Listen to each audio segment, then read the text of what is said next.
Hello everybody, today we will be introducing a new unit. This is the Honda City unit. Now this is how the unit looks at its main interface. So this is a completely different look for a head unit. The interesting part about this head unit is it is completely based on Android 4.4, that's KitKat. So this head unit is completely different from whatever traditional head units you must have seen in the market. So let us go ahead and have a look at the main menu of this head unit. So this is how the main menu of the head unit looks like, and as you can see guys, it is much similar to the Android devices that we use in our day-to-day lives. Let us go ahead and swipe through the menus, and we can see that we have a lot of options over here, and we have a separate section for car apps, we have a separate section for applications, and we have a separate section for widgets as well. So this is how the widgets is. Now this is something completely new about a head unit. This is the first time ever a head unit can actually go ahead and add widgets on its home screen. Now let's go back to the car apps section. Now we have some basic functions in the head unit, in the Android head unit over here. First one would be the AV in, the audio video in, the audio video out. This is something that is much more required in a car, and this is quite specific to a car related function. Next we have the Bluetooth sync, so you can actually go ahead and pair up your smartphone using your Bluetooth connection. It has an inbuilt browser which is Java enabled, so you can actually go ahead and play YouTube videos, you can watch movies online, whatever you want to do. There's a special camera section over here which we can actually use for a front camera. There's the DVD loader where we can actually go ahead and play DVDs. Easy Connected is the software that it uses for screen sharing or mirror linking your Android phone or your iPhone, which we will come to later.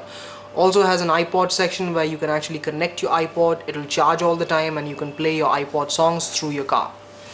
Moving on to the second page of the interface, we have something called as an inbuilt music player. It has its own interface. This is the first time an Android is introduced into the head unit section, so it has its own music player. We have the navigation application, which is a offline navigation app that would come from Don't Panic.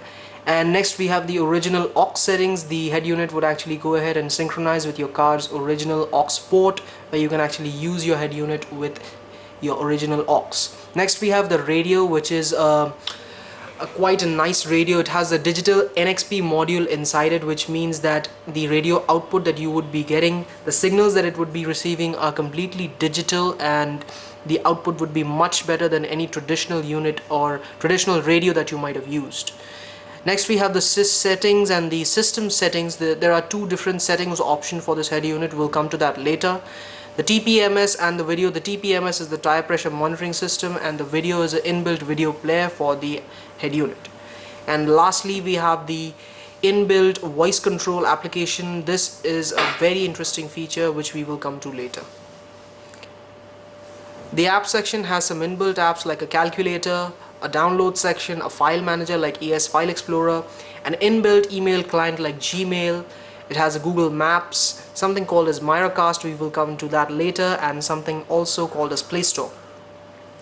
Additionally, we have also provided a picture and a video viewer, which is QuickPic.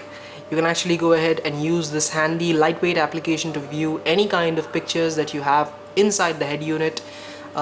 When I say inside the head unit, I mean that this head unit has an internal memory of 16 GB. That's right guys. We have a screen protect. That means you can actually go ahead and turn off the screen while you're driving. We have an inbuilt Skype application. Also, if you're not very savvy with Android, we have also provided you a user guide.